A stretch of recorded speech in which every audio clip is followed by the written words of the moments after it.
Hi everyone, and thank you so much for watching today another episode of Past Conversations. Now this is one I have to admit I'm really very excited about, probably more for the fact that I myself, I think this is going to be a learning experience for me. I'm joined today by the absolutely awesome Zoë McGee, who is a PhD researcher, and if I get this right, she looks at 18th century courtship novels, and in and around that a lot of it has to do with the issue of consent. But rather than me stumble on and make a mistake, I'm just going to pass over to Zoë and she can say hi and maybe confirm or deny that. Yeah, that's absolutely right. So I'm a literature researcher rather than a historian, and I look at novels from the 18th century, like you're saying, looking at the way that you can trace an idea into the past through these texts. So looking at specifically ideas around consent that maybe is a little bit different to the legal definition, and trying to show that, you know, the way we think the past thought about consent isn't necessarily exactly how it was, so it maybe is a bit closer to the way we think about it today. If that makes any sense. I feel like I've said think and past about 40 times in there. You know what? Trust me, it makes sense to me.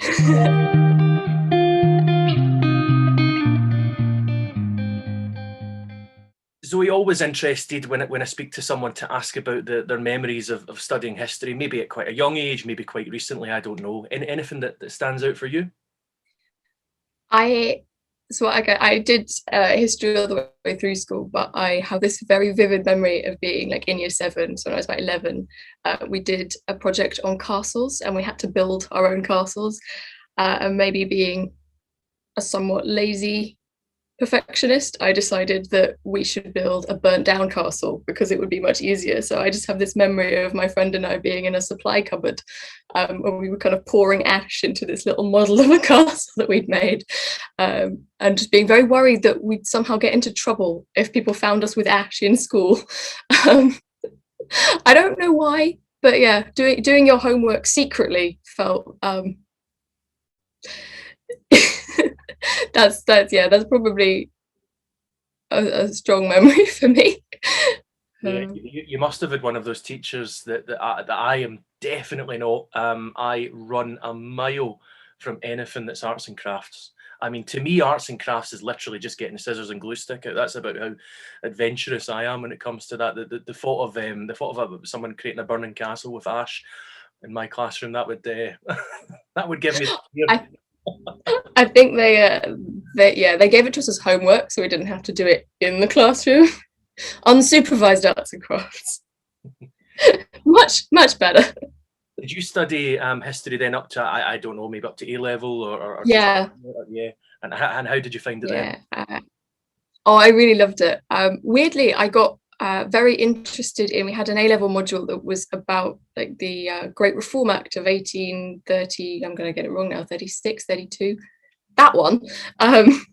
And I was expecting that to be really boring and not have a huge amount, and that was probably my favorite course that we did, because it sort of was so much about how setting up the way that like our political system works and the way that our currency worked, and it just it intersected with some of the books we were studying in English as well. So it was kind of just getting that kind of whole picture of why things were happening in a certain way and what that meant, or maybe how that's carried on, was fascinating.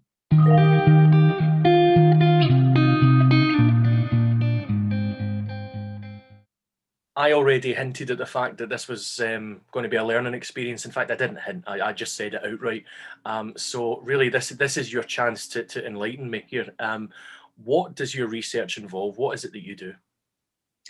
So when I tell the story of what I do, I go back to when I'd finished my undergrad degree. So I'd done an English degree and I was kind of not really sure what I was doing in my life or in the world, but I was consistently encountering my friends who had also were kind of young women who'd been through university and who'd had kind of various problematic experiences. And at the same time, I was seeing they're seeing these fantastic women whose lives were kind of to different degrees, but had been impacted by this and who were struggling with it and who were having to cope with sort of getting through life after that. And at the same time, there was a lot of sort of stuff in social media and the papers and stuff about snowflakes and how everyone's oversensitive now. And in the old days, this was all fine. And that to me was a little bit like, really, were people actually fine with this before? I don't see how that's going to be the case. But also I'm a massive Jane Austen fan, and there's a scene in Pride and Prejudice, which I love to read, but also love to watch all the sort of TV versions of, where there's a very obnoxious character called Mr. Collins, who's really unpleasant and just a bit slimy and yuck. And he's proposing to the main character, Elizabeth, and he says, "Oh, you want to marry me?" She says, "No, really not interested, actually. Thank you very much." I said, "No, but you actually do. You don't understand what you mean. What you actually want to do is marry me." And he couldn't understand why she wasn't interested. She couldn't understand that she would be saying no. So he insisted she must have been saying yes. And so I was sort of looking at this scene and I was like, that seems very similar to conversations we're having now about, like putting pressure on people or not understanding refusals, things like that. So I wonder if there's more stuff here. And so what I do is I go and I look at what would call sort of courtship novels, which basically is like the kind of novel where your main character is a young woman who's going out into the world, and you would guess she'll end up married or dead by the end of the book. And it's partly because that's the window in women's lives in the 18th century, and specifically like of a particular class, because there is a kind of a lot of erasure of the working class in these novels. But this is the moment when these sort of young middle to sort of genteel women have the most authority over their own life choices, because as children they're under the domain of their parents, and when you are married in the 18th century, there's a term called femme couverte, which basically means that the husband assumes the legal identity of their wife. So when you are married, you can't bring a case in law, you don't own anything, you kind of surrender that identity.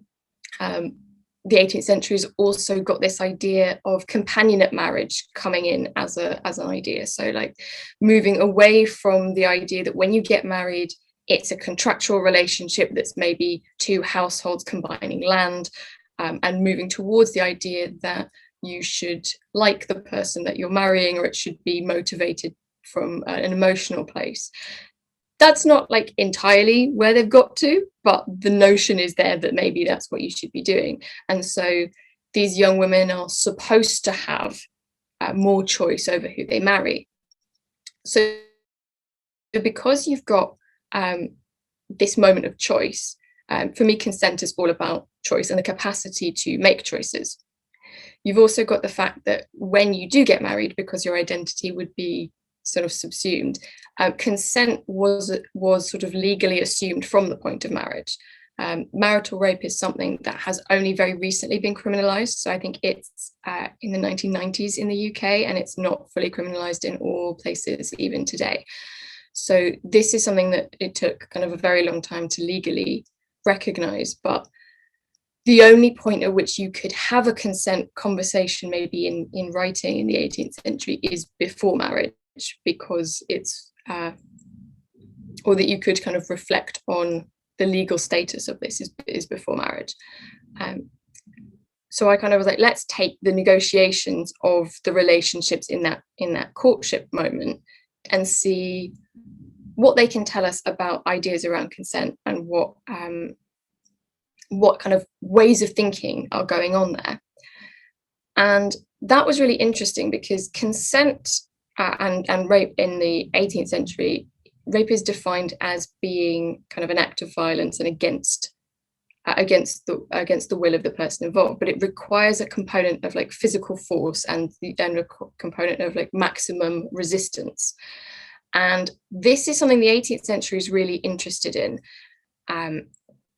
It's something that we are starting to understand today is not the full picture, because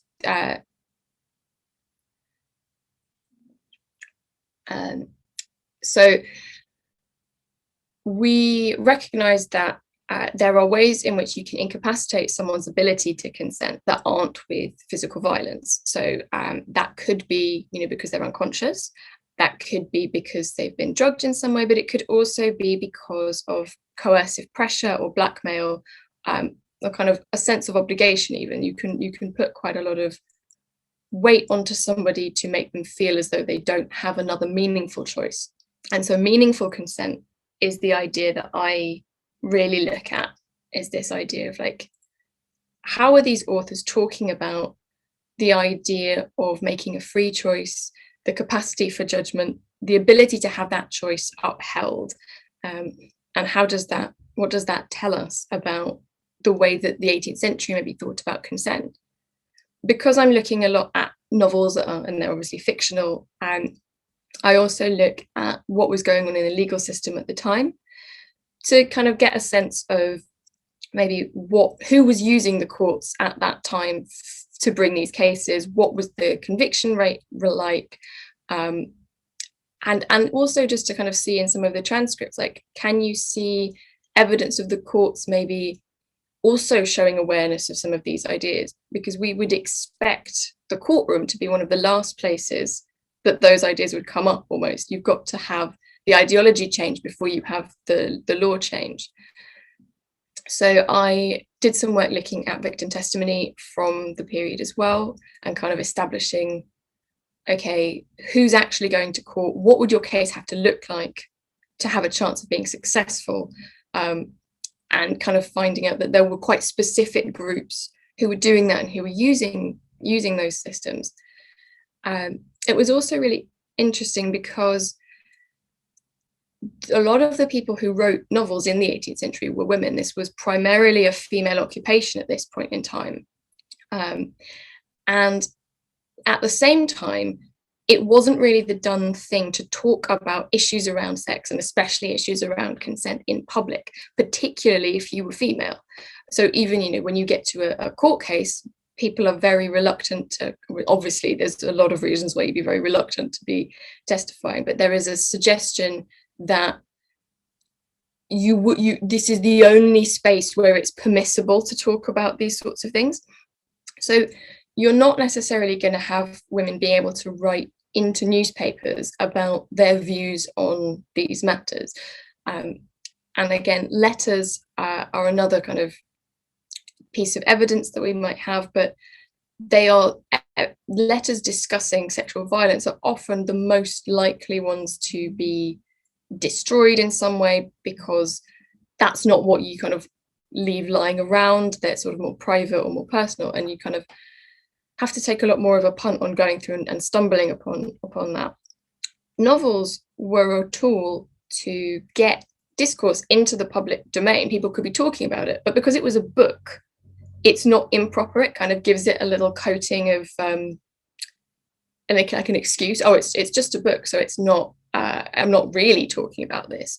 But you then are able to kind of disseminate those ideas and spread them around, and kind of actually, have your say in the public debate almost. So it's a very rambly and long explanation of what I sort of do.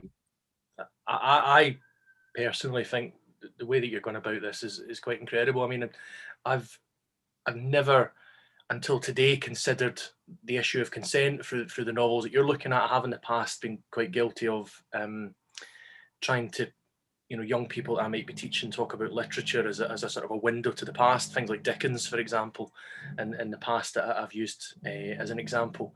And also you got me thinking, it's quite really at the start of what you were saying about that when you mentioned snowflakes and the terminology, what I would probably see this kind of modern terminology we're quite used to now, and it can be very derogatory in the way that it's used, but we are quite guilty of say, I'll use the term snowflake, that is some sort of modern invention, and I think we all at times can view history as being almost quite sort of compartmentalized in a sense that, oh well, those things happened at that time because people were different. And there's lots of historical examples for atrocities and crimes and whatnot where I think we're quite guilty sometimes, and this might get a reaction from some people. It's not intended, but I think we're quite guilty of distancing ourselves from the people of the past and the way that we behave, our attitudes. Yeah. And I think what you're doing is really sort of shedding light on that, and I think that's really good, really good. I think we tend to get very comfortable with the idea that progress is linear. And so because that was the past, and we are in the present, and we are more enlightened and better at everything. So this part of it is like you should count yourself lucky you're alive now and not alive then when it was worse. But also we kind of really stick to the idea that it must be better now than it was then, which can actually be useful for getting people to take it seriously in the past. Like, I think you're absolutely right in that we kind of dehumanize those people in a way, and the kind of various traumas and things that those people will have suffered from all sorts of causes, we kind of can reduce to being an academic exercise or question and forget that that was an actual person going through that. One of the things I find quite useful with the linear progress narrative is to think that, okay, let's pretend that this is a perfectly straight line from the past to the present with everything getting better. At the moment in the world, sexual violence is a huge problem, and much more of a problem than people can often be comfortable thinking. It's domestic violence and sexual violence kind of go hand in hand. And the statistics are enormous, and I'm not going to reel them off at you, but it's enormously prevalent. So if that's where we are today, and you're saying that it's got better, then you have to appreciate that these issues that we're talking about in the past were also present, because if this is unless we've got much worse. So it's kind of a way of, again, I think people can get uncomfortable with the scale that sort of bad things actually happen or are done to people on. And so when you talk about something in the past, whether that's a kind of a major group atrocity, whether it's like an individual piece, as soon as it gets to a certain point, people get very uncomfortable with the idea that it could have been that bad, and they kind of want to backpedal a little bit. And I think that's partly just a personal comfort level. But it's, I think, really important when thinking particularly about issues of real harm being done to people, that we remember that those people were individuals. And that's partly what informs my work with the authors, because, okay, I'm reading a novel, and in the novel, so there's a really interesting book called The Victim of Prejudice, which is not the world's greatest novel. It's largely an excuse for having kind of a writing a manifesto almost under the guise of being a novel. But that's written in the 1790s by a woman called Mary Hayes. And in that, there is a rape which happens. And after that, there are very, very clear symptoms of PTSD being described. A long time before you get to any kind of formalized clinical definition of this, and a long time before PTSD was being associated, like in the medical profession, with being an aftermath of sexual violence. She talks about sort of insomnia and nightmares and getting the shakes, and about having like a blank in her memories, which is kind of indicative of dissociative amnesia, where you kind of can't remember things that have happened, everything kind of blurs, all of which are really, really common symptoms of this. And they're very specifically linked to this one act. And you can see like a real change in this character's behavior before and after, especially with how she relates to the perpetrator. She goes from being very vocal about her rights beforehand, and when she kind of encounters him subsequently, she finds it physically difficult to speak. And that's the sort of thing that is very recognizable as being those after effects. So on the one hand, yes, we can see here's a book talking about this, but also this author knows this. This is not publicly accepted wisdom. So this author either knows this herself or knows somebody who has happened to, because this is too well observed to be just pulled out of thin air. And it's things like that. There's sort of comments and asides in a lot of the books, or bits of information that remind you that these authors are living in the real world, even though their books are fictional.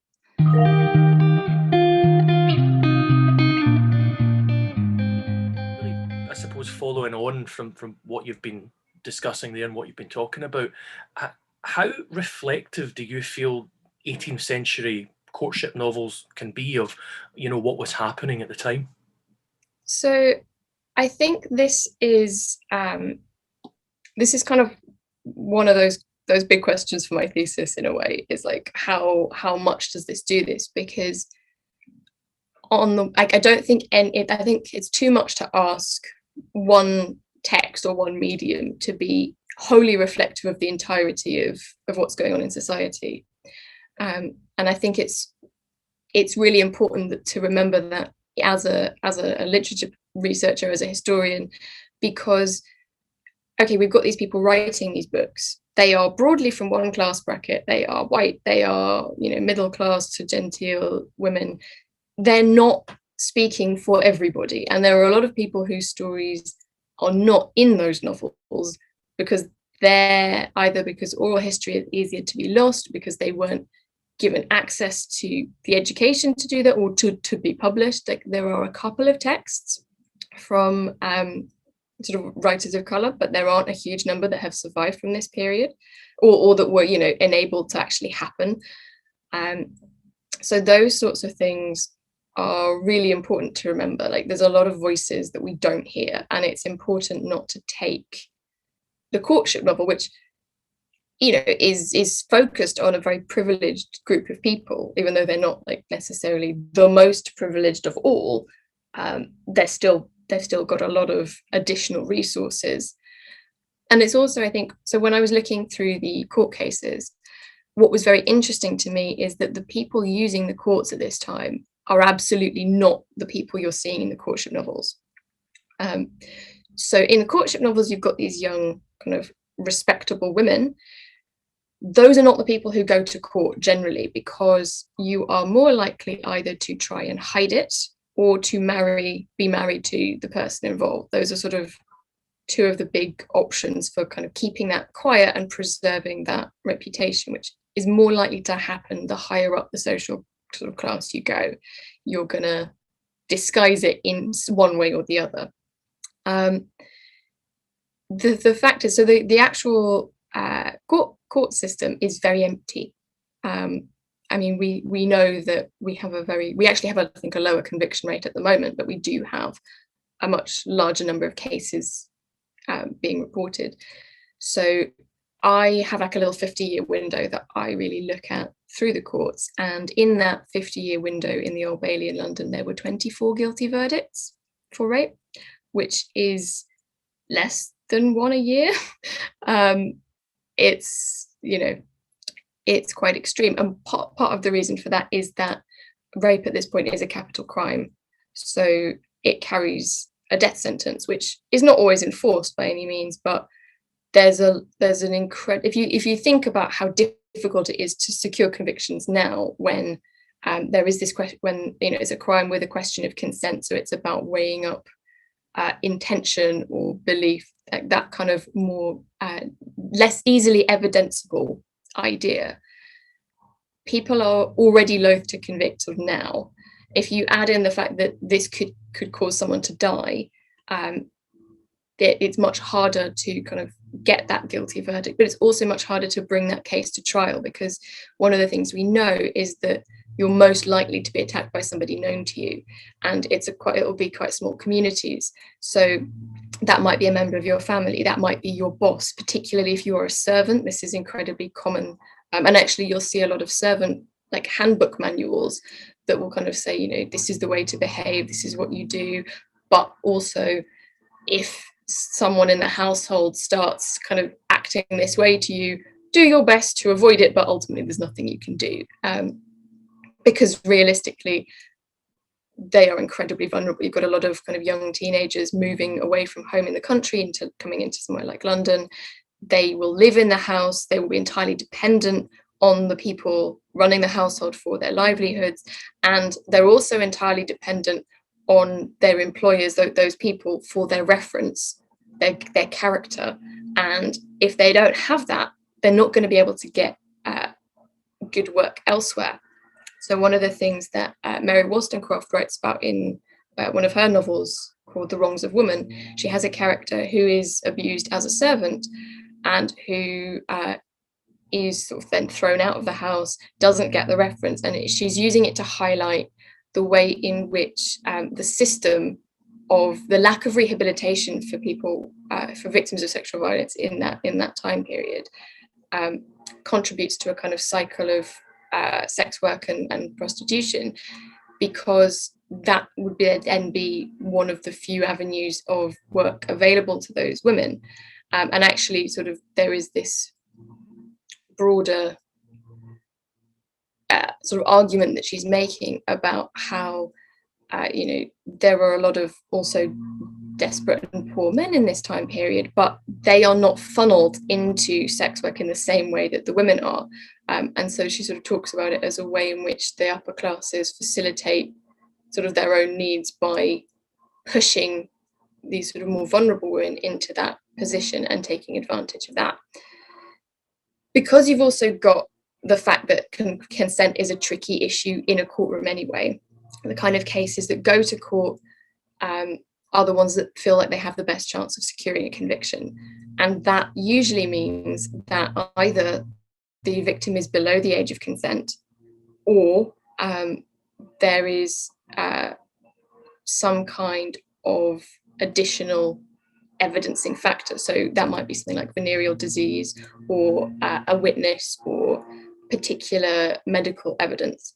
And the ones that have the best chance of the conviction are where the victim is underage, so you only have to prove that the act has taken place, not whether it was consensual, and where there's also then some kind of venereal disease to evidence that this has happened. But even with that, you then run into all sorts of other complications. The 18th century is quite odd in that its age of consent varies. There's an age of consent for boys, which is 14. And then there are two ages of consent for girls. They are 11 and 12. And that's because the law does a kind of funny thing a little while in the past, which means that depending on the law is unclear at this point, basically. And so you will see some 11-year-olds being tried as adult, being kind of put on the stand and under oath as an adult, and some who are given as under that age, because like there are these two ages, and it depends on which judge you get and which ruling the courtroom is using on that kind of day. You also have, the fact that you've got the medical evidence is obviously quite limited, much more limited than it is today, although it's still not great. But they would have specific things that they would look for as expected proof, almost, to do with how much kind of physical damage the person had suffered. But then that has to factor in with their beliefs around how much a slightly older woman would be expected to be damaged, and it's kind of, they then kind of question backwards and forwards about that as well. And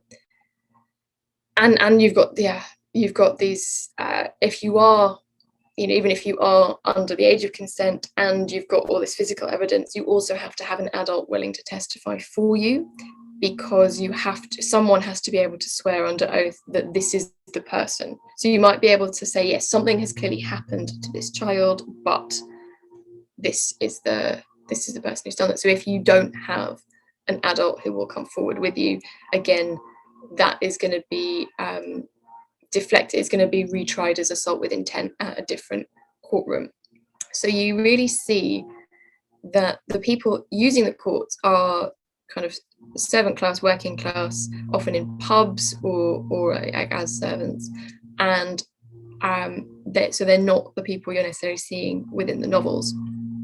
But also the cases within the novels are often much more into this question of meaningful consent than the court cases are, because the court cases are going for the ones with the clearest physical evidence, the best chance of getting that conviction. So in a way, for me, the novels are a more useful source because they're investigating these slightly different. They're not investigating what is currently in law. They're investigating almost what they think should be in law. But even within the courtroom, I think I was mentioning to you earlier, you do get some examples of the courts understanding these ideas of meaningful consent and taking them on board, even though they're not fully enshrined in law. So there was a really, I mean, interesting is such a horrible word to use in this scenario. There was a case. I have a couple of cases that I kind of focus on as studies. And there's one that we have a lot more information on because it involved two victims. So they each give testimony around this event and we kind of build up a slightly bigger picture. And one of them is very articulate and very emotive in the way that she talks. It's one of the things that really struck me about looking at these cases is that people are very, very euphemistic and be very unemotional in describing things. And it can be very easy to miss the level and the degree of harm that is being done, because that's one of the other factors. The cases that go to court are horrific, but they won't necessarily read as horrific as they are when you read the very kind of flat and stripped back description of like and then. It doesn't sound as bad as when you understand what harm and what physical harm as well as the psychological harm has been caused. In this instance, this particular one of the women in particular is really, really good at actually conveying her feelings and her views, and it's incredibly surprising as well because it's only a couple of days after the event took place. They managed to get a hearing very, very quickly. And one of the things that I note in this case is that so her and her friend are, I'm not going to go into a lot of the detail, but just in the sort of precursor, are being sort of taken around a bunch of pubs by these two strangers that they meet, and they don't really want to stay, they want to go home.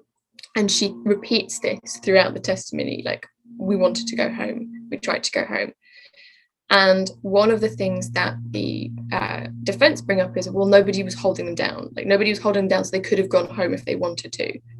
And what's interesting is that this kind of gets really shot down and isn't pursued. Like this, they're not interrogated heavily over this idea. The court have kind of understood how they might have been not able to go home, but not tied down and not held down. And that's an example there of, a lack of consent, but not having specifically physical force. There's sort of the idea that physical force could come into play later, which of course it does.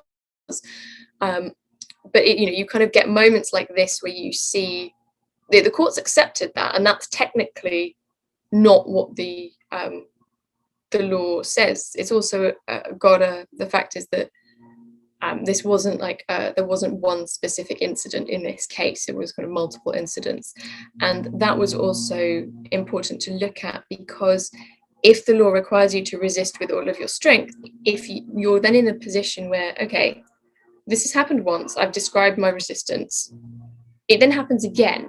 If I can resist, did I use all my resistance the first time? Or like, how can I have anything left over?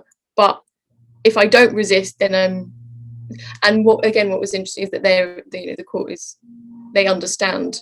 They don't do that kind of pulling apart of, oh, but how could you resist if you did? They don't do that. They say, did you resist the second time? And she says, yes, but not as much as the first time, because basically I was exhausted.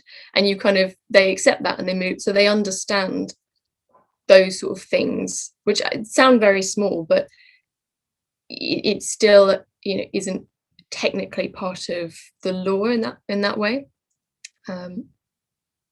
So yeah, you can see a lot through understanding what's actually happening in those cases, but it isn't the same as what's happening in the novels. For me, the novels are really interesting in terms of then seeing how they take those cases that wouldn't fit into court and they like advocate for them. And I've talked about this idea of advocacy to you a little bit earlier, but I think the fact that I kind of describe these books as being a little bit like the Me Too hashtag. Because if we think about, this sounds really strange, but if you think about the Me Too hashtag, what that did was it was about raising kind of visibility and awareness, but it also was about solidarity and a kind of an understanding that this isn't your fault and this has happened to other people too. Now you take a society like the 18th century where unless there'll be people that you specifically know, but there's, I'd say there's an increased risk of disclosure than there is even, today. It's not necessarily something you're going to feel comfortable talking about or sharing with strangers. And there isn't a tool like the internet. But what you do have are these libraries, circulating libraries that spread out over the country. And you have these books that do travel. You can't put it in a newspaper, but you can write a novel which very clearly positions the so I've jumped over something again. The characters in these novels, they're not teaching you how to avoid being hurt. There's absolutely no suggestion that like they did something wrong and this is why this has happened to them. They're not showing how to avoid this. They're showing this is not your fault. And even like when the authors have slightly different political views to each other or views on education, they all still have this idea coming through in their novels. So what you're kind of doing is sending almost testimonies across the country to reach, again, the primary writers of novels are women, but the primary readers of novels are also women. You're kind of sending these out across the country, communicating, this is not this character's fault, this is not your fault, this has happened to other people. They're kind of fulfilling that same function of giving them somebody to, you can't obviously share your story with a character, but you can, that sense of identification is very important. We know that sort of telling your story is often a really key part in healing from sexual violence and trauma in general. So again, it gives you a medium to talk about it through with other people, or it lets you just kind of quietly and privately know, oh, I'm not, it was reassurance. I couldn't have done anything to avoid this. This wasn't my fault, that kind of thing. I mean, there's just so much to take in. It's such a harrowing subject at heart, and maybe that's why we create taboos around it. I've no idea. Maybe that's why we don't talk about these things enough. But one of the things that I really took from that, and I was thinking about 18th century and thinking about present day, was I was really struck by the way that you sort of brought up power imbalances. I was thinking about young people and the need for, say, an adult. I was thinking about maybe sort of, you were talking about safe servants, and that the idea that they might feel pressured or threatened, or the need for a CV. And yeah, it's just awful, and I'm sure whether it's exactly the same or whether it's different to the present day, so much of this does seem to centre around this imbalance of power, particularly at the expense of the victim. And that I think, I've said this already, but I think what you're doing is really, this is a great way to shed light on it, and it's very interesting that you're looking at these novels in terms of the signposting that they might kind of exhibit. So I'm blown away by listening to this, I have to say.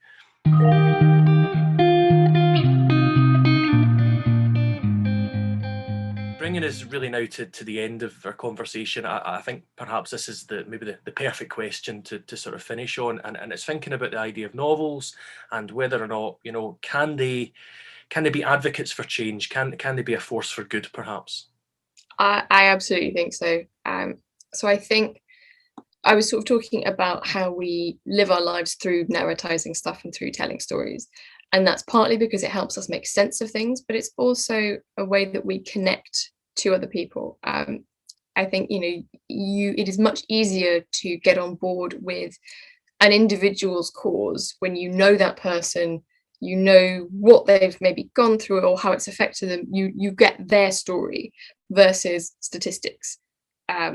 Statistics and figures and a kind of a knowledge of a problem is great. You need to have those sorts of evidence points, but they're not compelling on a personal level. They're not going to convince you to change the way that you do something, because they haven't connected with you emotionally. I think when you read or hear, or when you're kind of brought into a story, it motivates that change a bit more, and partly because I think you get to understand the situation a bit more. So one of the things I think is really interesting about these novels is that they put you in the head of the protagonist, and so you understand, like, it takes away, like, one of the things that makes the fiction a really useful tool for this is it takes away any questions.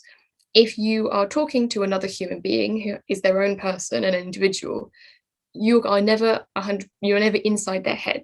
And so when there are questions around consent and willingness, there will always be people speculating on what they actually felt or meant. And it's very, you will always find someone willing to derail the conversation into a critique of whether the victim was actually unwilling or not.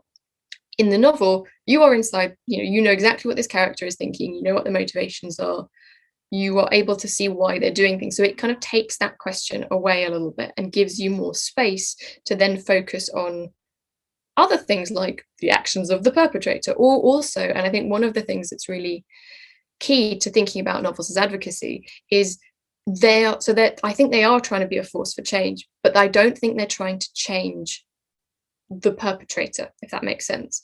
So they're highlighting the fact that if someone is going to choose to attack someone or rape them, that's going to be their decision, and it's not going to be on the victim. That's really important. But I don't think those are the people who they're necessarily trying to reach with this novel, because the person who listens to someone pleading is not necessarily going to be swayed by the book. But I think they're talking to the people who would be basically the bystanders. So we talked about the fact that maybe you hear what someone's gone through but don't necessarily do anything about it. And I think one of the things they do really well is show what impact that has on the person, how that closes doors off for them, how that makes them more vulnerable, and also like what harm that does by being passive in the face of this, or by being cruel in the face of this. I think they're talking to the people who would sit on the fence, so that to kind of understand this, this wasn't this person's fault, and they deserve your support. They deserve to be rehabilitated into society. They deserve to be able to have a life and not have their life kind of taken away from them just because of somebody else. So I think it's all, you've got to think about who you're trying to reach with the story. And I think the novels are trying to reach the victims and say, it wasn't your fault, you are not alone. But they're also trying to reach those social groups and say, look, when this happens around you, because it will, actually, what are you going to do so that you're not going to be these characters that you're hating at the moment reading this novel, being like, oh my goodness, why are they doing that? Why are they being unreasonable and not sort of supporting or understanding this person? And I think it's that, so it gives you that ability to understand how, maybe you might have the best intentions, but you don't understand how somebody could be in that situation without being at fault. And it kind of goes, well, look, here's an example. And in this example, we're not going to get into questions of whether they wanted to or not, because we can see that. You can know that for the length of this book. So if you can suspend that impulse for the length of this book, then you can actually see, well, what else could they have done? Well, nothing, because you don't choose to be attacked. That's someone else's choice. And so I think they can reach you emotionally, and they can also kind of give you space to explore questions that maybe people aren't comfortable with exploring in real life because of that comfort barrier. But it gives them a way in without having to maybe admit to other people that the way they've thought about this is wrong. I think we do this a lot with our TV and our films and our books. Like, we tell stories that have messages that we want to convey to other people. Ultimately, that when you talk to people, that's what you want to do as well, right? I don't know that there's that much difference between talking to someone to try and change their minds and providing them with a book, other than like how receptive they'll be to it, how that will work for them individually. But the books can travel a lot further and can hang around a lot longer, and you can pass it on to other people in a way that an individual conversation maybe is a bit harder to do. Zoe, just honestly, so incredibly important, relevant, all these things. Despite the harrowing nature of some of what you've said, I have really enjoyed talking to you today. So I can't thank you enough. Thank you so much for sharing your insight and your knowledge. No, thank you for having me on, despite not technically being a historian. It's really nice to get to talk about it with people.